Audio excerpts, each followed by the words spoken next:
Lord, we just want to say thank you for the reading of your word. May you illuminate your word. Allow our hearts, Lord, to receive from you, God. Transform us in the mighty name of Jesus. Amen and amen. You may take your seats.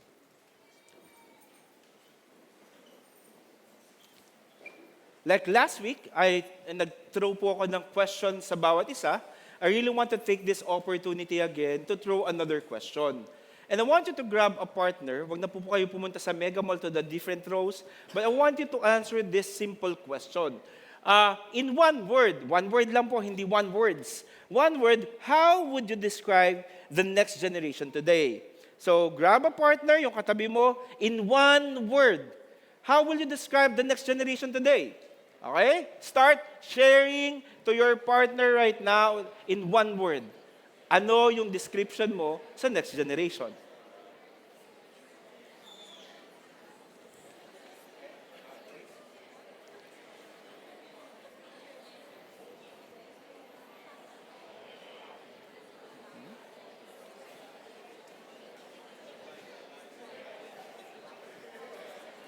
Last 30 seconds. Sige lang. Huwag kang mahiya, i-share mo yung thoughts mo. Yung thoughts mo kung ano yung one word that would best describe the next generation.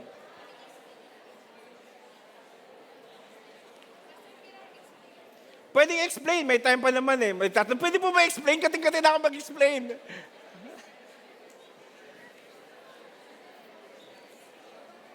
Last 15 seconds. Okay. Okay, time's up. Okay, nakakatuwa dito kasi naniniwala ko lahat tayo dito, meron tayong sagot kung paano natin i-describe yung next generation. Maybe some of you here, the way you will describe the next generation, ito yung terminology na pumapasok sa'yo. You're very hopeful na merong pag-asa for the next generation. Even though so many things that happen around us, still you believe that there's hope for the next generation. Sino dito hopeful ka? Ay, wala. Kawawa naman. Okay, maybe iba kasi yung sagot ko, pastor. Hindi naman hopeful yung sinugot ko. Maybe some of you here, your answer is, creative. Very creative yung next generation. Grabe sila gumawa ng, grabe sila sumayaw, mag-isip ng something, to create something. Very creative. And maybe some of you here, baka sinabi ninyo, they're very passionate. Kapag meron silang gustong gagawin nila talaga to wholeheartedly. Or, on the other way around, maybe some of you here, your definition about the next generation, they are confused. They don't know what to do. They're looking for truth, and they're trying to navigate things. Or maybe, eto naman yung sa'yo, distracted. Kasi hindi talaga sila makapag-focus. Ang dami nilang gustong gawin to the point that they don't know what to do.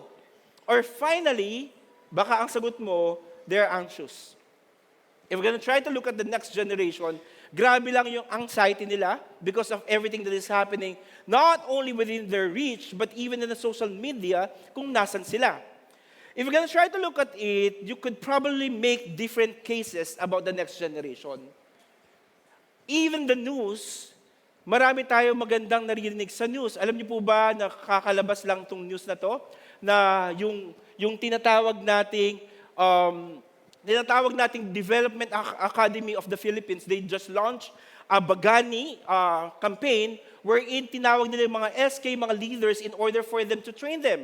And according to this, sabi dito, they selected under DAPs, at ang heart nila is for them to educate and raise principled, competent, and reform-oriented young leaders who will represent new generation Filipino leaders. So if you're going to try to look at it, our government as also is doing something for the next generation. May ginagawa din sila. May ginagawa sila because naniniwala tayo na the next generation ang pag-asa ng bayan natin. Pero on the other hand, yes, may good news, but also meron tayo mga not so good and not really good news. Tulad ng 3 killed student in Tacloban City school shooting. I know all of us here got devastated because of this news. Imagine, 2 estudyante yung gumawa ng krimen na to. 2 estudyante because according to the news, medyo nabully sila, set aside sila. That's why they took the opportunity to kill those people around them, which is mga schoolmates nila. So, ang daming naging effect at cause, trauma ng news na to. And even parents right now, ang laki ng impact sa kanila to the point that they can't even release their kids. Why? Because kung sa school nga, kung saan na-educate yung mga bata, kung saan na-shape yung mga bata, still may mga ganitong cases. Maybe some of you here, the way you define the next generation, dinedefine mo to, good news, or maybe some of you here, the way you look at the next generation ay bad news. Remember, yung pinakita ko, there are two headlines, one generation. Different headlines. One generation, one filled with great potential, and the other one, yet also great vulnerability.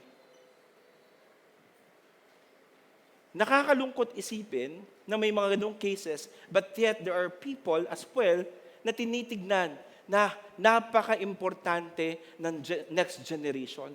And I hope that you will have the heart for the next generation. And I really believe ito yung dapat natin gawin. Dapat natin gawin because close to the heart of God or Jesus, yung tinatawag na children, the next generation. And I know the next generation must be stewarded. They must be stewarded. What does it mean? Yung stewardship po kasi, ibig sabihin nito, faithfully managing what God has entrusted to us, not as owner, but as faithful caretakers.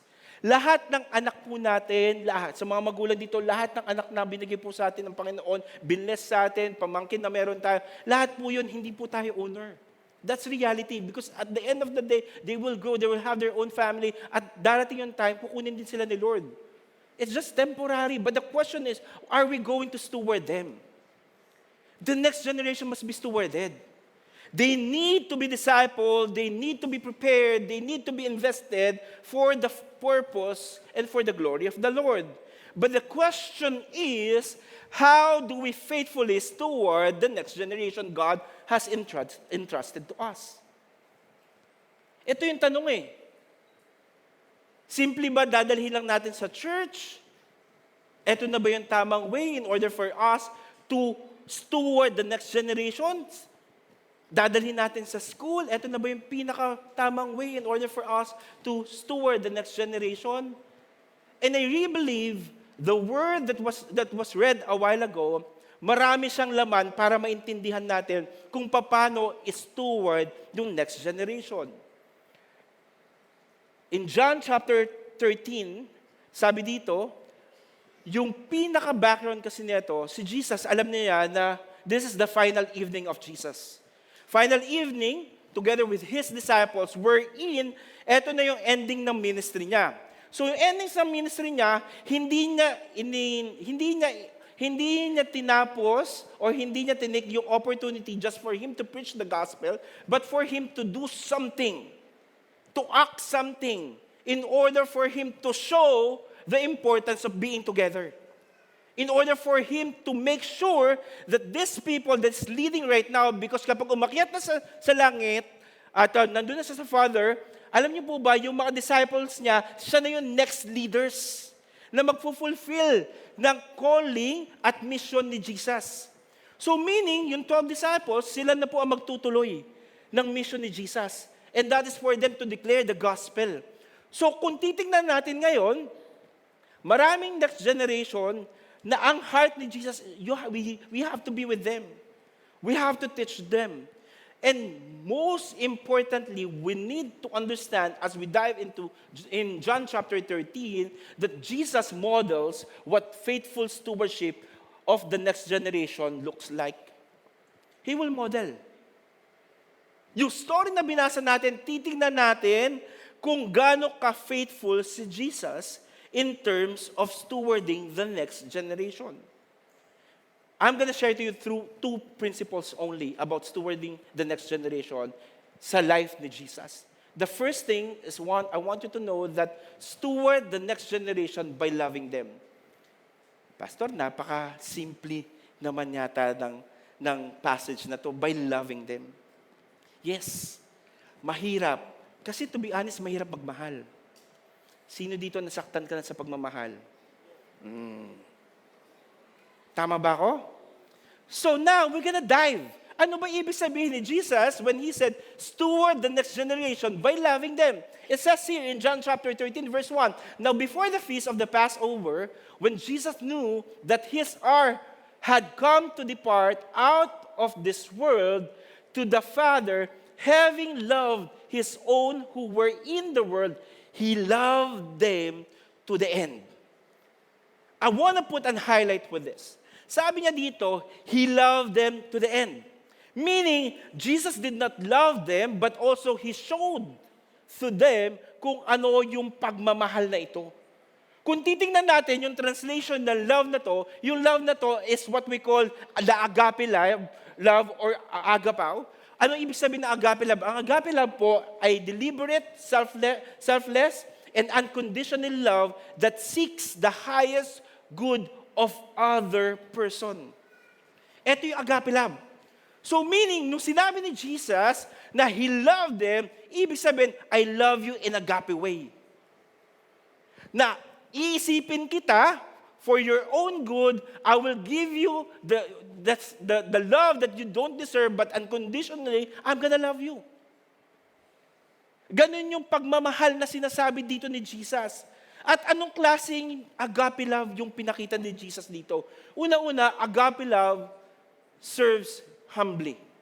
It says here, John chapter 13, verse 2 to 5, during supper, when the devil had already put into the heart of Judas Iscariot, Simon's son, to betray him, Jesus, knowing that the Father had given all things into His hands, and that He had come from God and was going back to God, rose from supper, He laid aside His outer garments, and taking a towel tied around His waist, then He poured water into a basin and began to wash the disciples' feet and to wipe them with the towel that was wrapped around Him.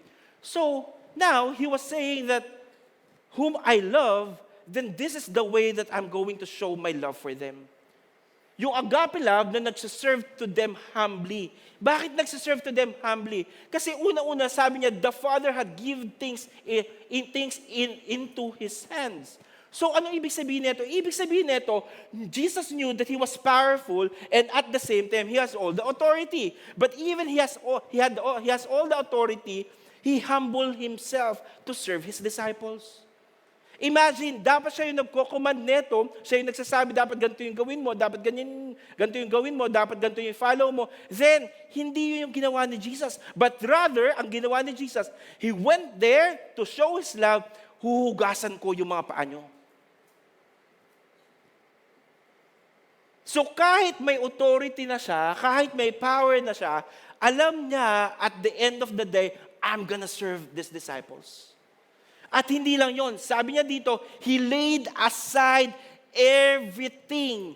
Meaning, Jesus is willingly set aside His comfort and status as God, as holy, as supreme. Just for Him to show kung gaano niya kamahal yung disciples niya. So willing siya i-set aside kung ano yung identity, kung sa atin, kung ano yung tinatawag nating integrity mo, or status mo, o yung position mo, sabi dito, you are willing to set aside those things just for you to serve your disciples. Na hindi porke presidente ka na isang kumpanya, hindi ka na pwedeng mag-serve. So ganun yung pinapakita ni Jesus dito. Nasa authority siya, may power siya, pero kaya niyang i-set aside everything. Meaning, He's willing to pour out everything to the next generation, which is to His disciples. And not only that, He said, then He poured water into the basin to wash the disciples' feet, to wipe, and also to wipe them. Personally, Jesus served His disciples. Let me put it this way. Maybe some of you here is asking, bakit napaka-importante yung washing of feet? Alam niyo po ba, kapag sa time nila, in the first century Jewish culture, yung washing of feet, commonly naman kasi, ang mga tao that time, wala po silang tinatawag na means of transportation. It could be donkey lang, pero karamihan sa kanila naglalakad lang. So dahil naglalakad lang sila, tapos nakasandals lang sila, minsan yung iba nakayapak lang. So nangyayari dito, kung try to imagine with me, pupunta sila from one place to another, tapos magabok o maputek yung lalakaran nila, at habang nilalakaran nila, ganun kadumi yung paa ng mga disciples. Now, sabi dito, Jesus is willing to serve them dahil at the end of the day, mahal ni Jesus yung mga disciples na yon. At kung titingnan natin, ito yung pinaka-lowest form of being a servant. Yung tagahugas ng paa. Try to imagine with me. Naglalakad sila, they're going from one to town to another, hindi pa po na-invento ang nail cutter that time.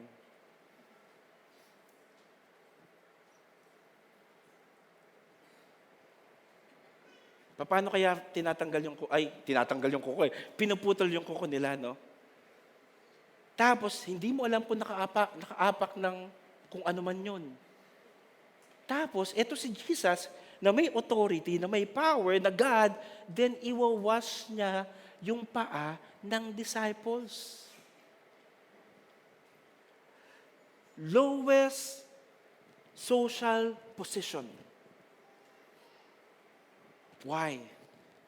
For one specific reason, because Jesus lowered himself to serve his disciples. He's willing to serve his disciples.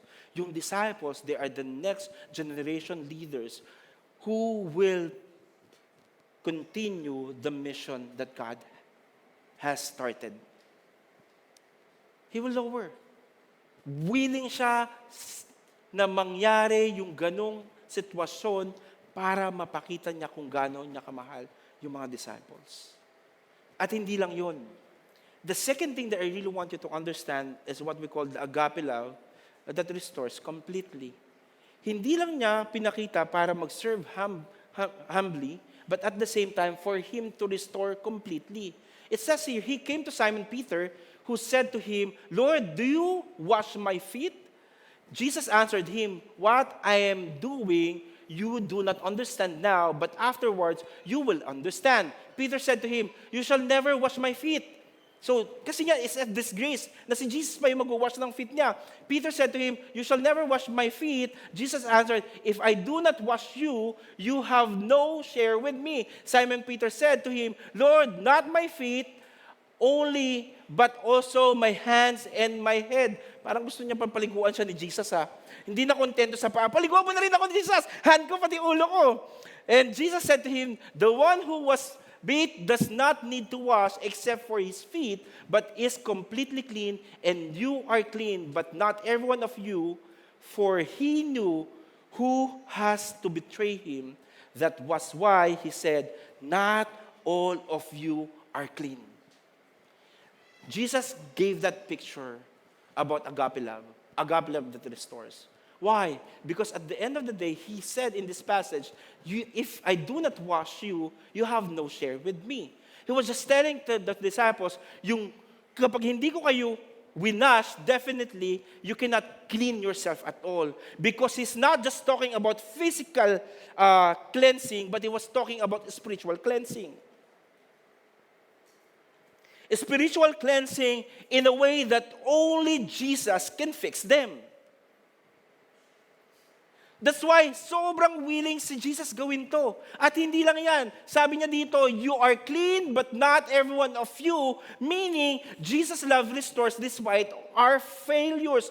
Meaning, alam na niya na ihuhudas siya ni Judas. Ang ganda, no? Ihuhudas siya ni Judas. At hindi lang yon, ibibetray siya ni Peter at ng mga disciples in the long run. But yet, he did it anyway. Kasi mahal niya itong mga taong to. Kasi at the end of the day, He will die on that cross to show to everyone kung gaano niya kamahal ang mga tao at willing siyang i-restore ang bawat isa. Jesus' agape love cleanses and restore His disciples. Yun yung heart niya. Ito yung love na gusto niyang ipakita. Love na magsaserve at love na magre-restore. Sinasabi niya dito na at the end of the day, we need to understand that even as we look at the next generation, we have to love and we need to restore the next generation in Christ Jesus our Lord. And I want you to know, if we're gonna talk about the next generation, isa lang yung gustong sabihin ni Jesus dito. Simply love the next generation the way Jesus loved his disciples. Can we please love the next generation the way kung paano minahal ni Jesus yung disciples niya? Nag-serve siya. Ni-restore niya. Kasi without love, I want you to know that we may become impatient with their weaknesses. Kapag walang pagmamahal, pag nakita mo yung next generation, magiging impatient ka sa next generation. Kasi mas makikita mo yung weaknesses nila rather than their potentials. And without love, we may focus more on their mistakes than their potentials as well. Kasi pag walang pagmamahal, una mo makikita sa kanila, eto na naman siya, nagkamali na naman, mukhang hindi na to magbabago, wala nang pag-asa to. And without love, I want you to know, we may serve them only when it is convenient. Kung kailan lang convenient, doon lang natin isa-serve yung next generation. No, even in inconvenient time. We need to serve the next generation. And finally, without love, we may try to change them without truly caring for them. Yung pipilitin mo, kailangan magbago ka, kailangan gumaling ka sa school, kailangan ganito gawin mo, dapat, puro dapat. Pero hindi mo nga makapakita mahal mo sila eh. Kasi you don't even care. Buti pa ang Care Bears. Di ba they care?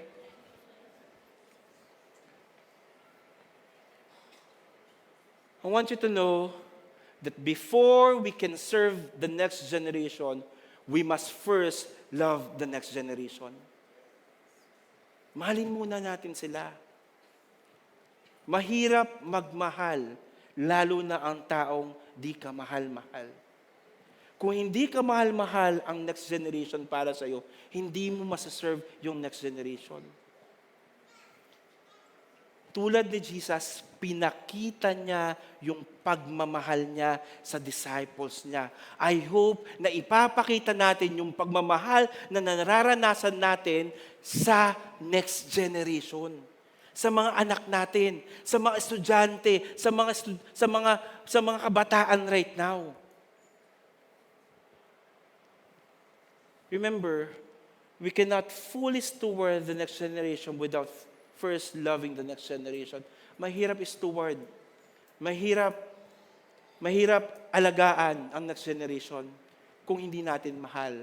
At ang totoong pagmamahal, yung ipinapakita mo, yung pagmamahal ng Panginoon para sa'yo. At sinishare mo yung pagmamahal mo na na-experience mo sa Panginoon dun sa mga tao sa paligid mo, sa mga kabataan. I remember back then, ito yung moment na isa sa pinaka-weakness ko kasi when it comes to health. At dumating yung time wherein my son and my daughter, they got hospitalized simultaneously. The other one is in ICU, and the other one is in a normal room, pero monitoring for ICU. And when the doctor said to me na malapit na mawala may possibilities na mawala yung anak ko, na bunso, sobrang kinabahan talaga kami. Yung wife ko, ini-encourage ako, hold on to God, let's believe that malalagpasan natin to, God is our healer. And I was just got reminded with that, and I was declaring God is our healer, at ang very thankful kami because right after ng season na nasa ICU siya, nagulong-gulo kami, God is so gracious to heal my son, and even my daughter. Alam mo nung nalipat yung son ko sa regular room at nasabi na improving na siya, nag-grow na siya. Then when we are talking, because we keep on sharing the love of God to our son, eto po yung nangyari. Then he sing this song.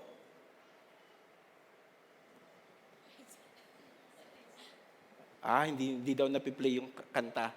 So he was just singing, carry my cross. He was just singing, "Carry my cross." There's no turning back. There's no turning back. Alam mo, when I was just got reminded with this, the very reason maybe, kaya niya nakakanta yan is because na-experience niya yung love ni Christ eh.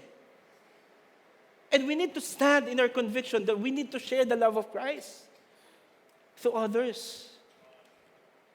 And I hope and I pray that every time you see the next generation, you will allow that love of Christ na nai-experience nyo to overflow in you so that you may be able to share the same love to others. Kasi kung hindi mo na-experience yung pagmamahal ng Panginoon, mahirap i-share sa kabataan. Mauuna mo makita yung weaknesses nila. Pero I hope and I pray that we will be generous enough to share the love of Christ to other people. Tingin ka sa tabi mo, sabihin mo sa kanya, i-share mo ang pagmamahal ni Jesus. And the second thing that I really want to share to everyone, let's steward the next generation by equipping them. Napaka-importante na mapakita natin yung pagmamahal ng Panginoon at another thing naman, yung to equip the next generation as we steward them. It says here, in John chapter 13, verse 12 to 17, Jesus equipped His disciples in 3 ways. When He had washed their feet and put on His outer garments and resumed His place, He said to them, "Do you not understand what I have done to you? You call me teacher and Lord, and you are right, for so I am. If I then, your Lord and teacher, have washed your feet, you also ought to wash one another's feet, for I have given you an example that you also should do just as I have done to you. Truly, truly, I say to you, a servant is not greater than his master, nor is a messenger greater than the one who sent him. If you know these things, blessed are you if you do them." Sabi niya dito, yes, we have to love them, but at the same time, we have to equip them. How do we gonna equip the next generation? First, sabi niya dito, do you not understand what I have done to you? I think one of the most important thing that we need to understand as the older generation, as we reach the next generation, is for us to see that Jesus equipped them by helping them understand.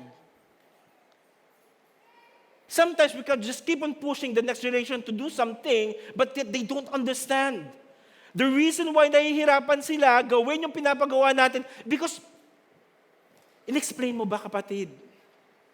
Naiintindihan ba nila kung bakit nila ginagawa to? Kasi kung hindi nila naiintindihan, kahit anong push mo, kahit anong sabihin mo, gawin mo to, gawin mo yan, dapat ganito, kung hindi nila naiintindihan, then, ang may mali, tayo. Si Jesus, He asked this question, do you understand what I have done to you? Kasi ang gusto ni Jesus, naintindihan mo bakit ko ba winawash yung feet mong napakaganda.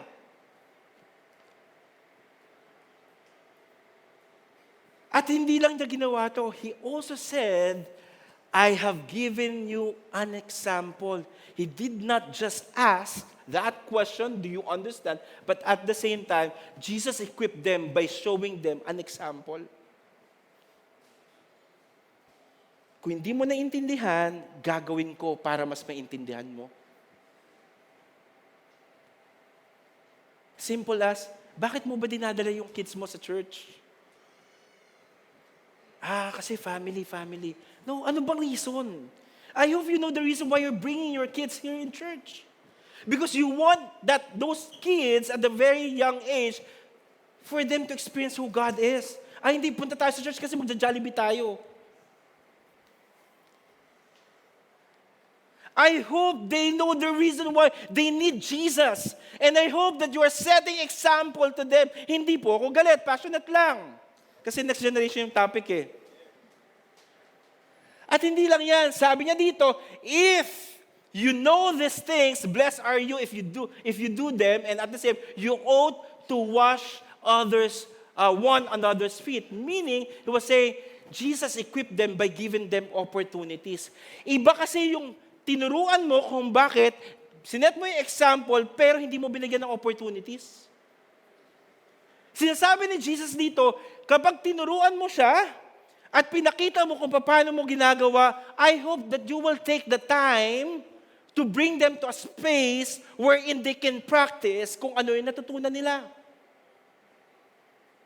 If you are giving them opportunities, I really believe all the more they will know who God is. Why?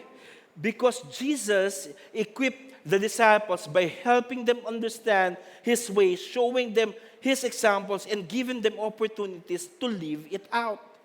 Kapatid, ang goal natin, hindi lang nila ma-experience si Jesus, kundi i-follow nila si Jesus at gawin din nila to sa ibang tao.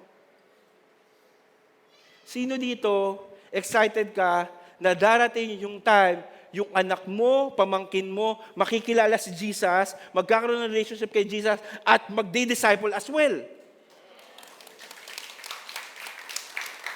Pero kung hindi natin ginagawa, definitely hindi nila gagawin yun.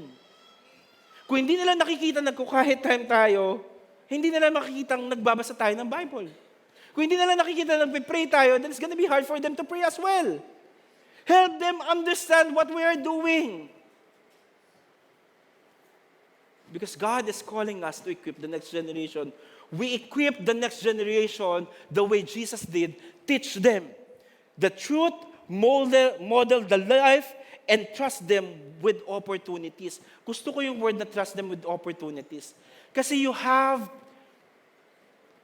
to release them and trust the Lord that God will do something to him, to your kids.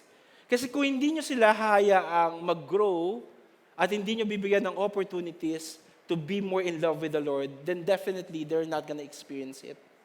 Kaya nga di ba sinasabi ko, even last week, nirally ko ang bawat isa to go to the campus corner. I'm gonna say it again. I just want to say thank you to all the parents na nagdala ng mga anak nila, pamangkin nila, kung sino man dinala nila ng mga estudyante. Maraming salamat po. Na-connect sila sa ating mga campus missionaries. And later, may ganun pa rin tayo. I hope lahat ng estudyante dito, after the service, punta kayo doon sa corner na yon. We want to connect with you. We want to lead you. We want to show the love of Christ with you. We want to explain to you kung gaano ka kamahal ng Panginoon. At sa lahat ng parents, okay lang maghintay. Okay ba yun? Hintay lang tayo. Ano ba naman yung 5 to 10 minutes na mag-iintay ka na makilala niya si Lord? Remember, you have to tell them why. After telling them why, we need to set examples and give them opportunities. That's another opportunity for your kids to know and grow who Christ is. And as I end, let me just share to you this story. This is a story when I was still a campus missionary and a youth pastor. I was able to reach a student. One of the students na na-reach po natin, ito po yung taong to. Yan. Maybe some of you here, kilala niyo po to. O maybe some of you, hindi niyo po siya kakilala. Tao po yan. Okay? Si Melfred po yan. Melfred Abo-Abo. I met this guy. Freshman siya. At galing siyang malayong lugar na probinsya ng Cavite. Pero nag-aaral siya sa RTU at that time. Nung na-introduce siya sa akin, talagang maraming potential. Tingnan mo naman, ang laki ng potential, di ba? So, ang laki ng potential. And because I know that si Lord, sobrang close at importante yung next generation sa Kanya, every time that God will plant something in our hearts about the next generation, we want to take the opportunity in order for us to journey with that person. And I hope that you will do the same thing sa mga anak ninyo, sa mga pamangkin ninyo, at sa mga taong estudyante na kukonect sa inyo. Alam niyo po ba si Melfred, siya yung taong hindi rin niya alam kung ano yung future niya back then. At marami siyang opportunities na nahihirapan sa pag-aaral niya at nagkakaroon ng problema, family, love life, at kung ano pa yung naisip ninyo. But we want to grab that opportunity to walk with Him. I walk with Him, nababike kami, nilalabas kami. First time niya makapag-Starbucks, yung mga, as in lahat. We run together when I was 10 kilograms lighter. We run, 11.4 kilometer pa yung natakbo namin doon. So we do that. Umaattend sila ng youth service, pero in-explain namin kung bakit mo kailangan mag-grow kay Christ. At lahat ng ginagawa namin dito, lahat ng ginagawa po natin dito, lalo na sa buhay ni Melfred that time, is not for him to glorify me or to glorify the people around him, but in order for him to understand the heart of Jesus. Na mahal siya ni Jesus at namatay si Jesus para sa kanya. At alam niyo po ba, ang nakakatuwa kay Melfred, simula ng freshman hanggang fourth year college siya, hanggang gumraduate siya, minahal niya si Jesus.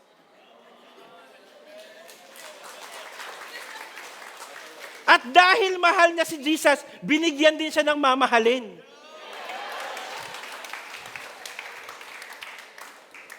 At hindi lang po yan. Dahil nagbunga ang pagmamahalan nila, may supling na sila. At ninong po ako ni Melfred. And I'm so grateful because I was able to journey with him. I let him understand that the reason why I'm doing this because I want to serve you. I want you to know why. I want you to know and experience the love of Christ. I'm going to set example to you and I will give you opportunity. Kaya kung titignan mo, itong batang to, freshman, na para walang kinabukasan, pero masaya. Kung nakita niyo si Melfred dati. Pero ngayon, ginagamit ni Lord, one of our campus missionaries. He's preaching the gospel, going to the campuses, and discipling the next generation. So kung hindi niya na-experience at wala nag-explain sa kanya yung why, yung pagmamahal ng Panginoon, I don't know kung nasan si Melfred ngayon. Tingin niyo, nasan siya?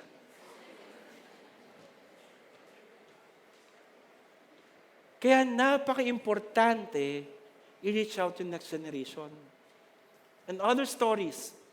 This is Christian Raon and Rachel. They're part of our youth ministry. Nandun sila sa gilid. Kaway naman kayo, Rachel, at saka Christian. Yan, tayo naman kayo, tayo kayo. I-on the spot ko to. Tayo na kayo, tayo. Sige na, tayo na, tayo. Yan. Si Christian, siya po yung kauna-unahang kong the disciple, year 2007, if I'm not mistaken. That's already 2 decades ago. Pero, dahil naintindihan nila yung why, nakita nila yung example na sa community na meron, at nabigyan sila ng opportunities. Ngayon, may anak na po sila, at ang importante dito, dinidisciple nila yung anak nila. Tinuturo nila kung sino si Jesus. Natutuwa ako every time na nagme-memory verse yung mga anak nila. Why? Because they are imparting and doing the same thing. And we're gonna try to look at these people. Lahat yan, mga youth sila back then. Pero right now, meron na silang kanya-kanyang pamilya. Pero lang po itong mga to. Marami po dito single, available, and willing to mingle. Ayun po si Peggy. Ayun. Single yan, available, and willing to be in love with the Lord. So why I'm saying this? Because at the end of the day, tumingin ka sa kaliwa at sa kanan mo, meron tayong estudyanteng pwedeng i-disciple. Meron tayong estudyanteng pwedeng equip, meron tayong estudyanteng pwedeng i-empower, at magkaroon ng opportunity to share the love of Christ to others as well. Remember, Jesus did not prepare His disciples by keeping them as a follower forever. He equipped them to become leaders who would continue His mission. And my prayer to all of us is that our calling is not just to gather the next generation, but to equip them, empower them, and release them to fulfill God's purpose for His glory alone. Kapatid,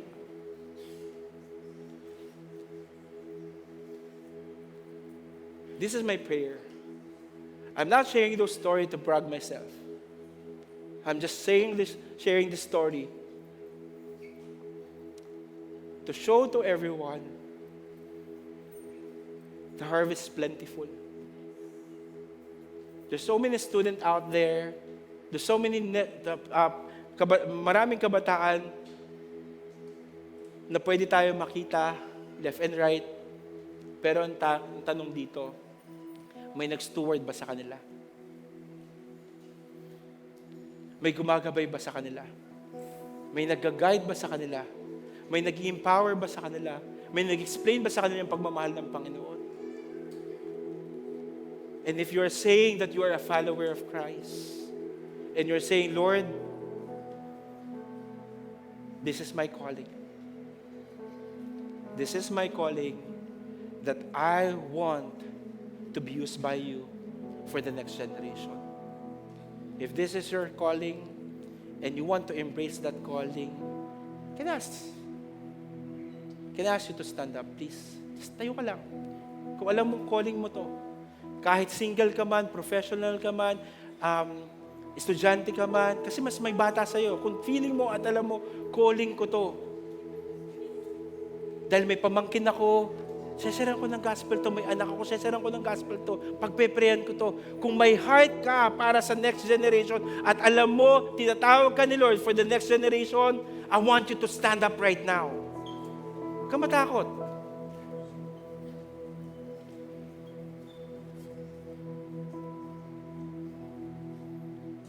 Tayo ka lang. Palakpakan natin itong mga taong to. I just want to say thank you for your heart to serve. And my prayer is that God will empower you to serve the next generation. If you want to be part of what God is doing here in our church to the next generation, you can approach us later. Pao is here. And also Gian is here, our campus missionaries. Or you can go to our campus corner. Let's hold that rope for the next generation. And for those people sitting right now, maybe may different calling si Lord, hindi sa next generation, sa corporate, or saan man. But I want you to know, if you will just allow God to use you, you're just going to be amazed on how God will use you. And we're going to take this time to worship the Lord. Can I ask everyone to stand up? Tayo lang tayo. We're going to believe for the next generation that there is no turning back. Whatever calling God has deposited in our lives, can we just take this time to worship Him and allow Him to move in and through us right now?